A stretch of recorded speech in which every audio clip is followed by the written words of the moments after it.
C. Joseph Vijay எனும் நான்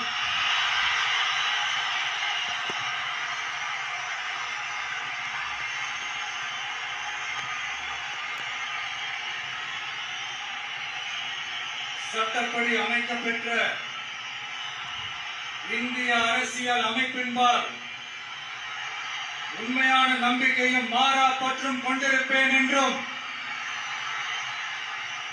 இந்திய நாட்டின் ஒப்பில்லாத முழு முதல் ஆட்சியையும் உரிமையையும் நிலை நிறுத்துவேன் என்றும் தமிழ்நாட்டு அரசின் முதலமைச்சராக உண்மையாகவும் உளச்சான்றின்படியும் என் கடமைகளை நிறைவேற்றுவேன் என்றும் அரசியல் அமைப்பிற்கும் சட்டத்திற்கும் இணங்க அச்சமும் ஒருதலை சார்பும் இன்றி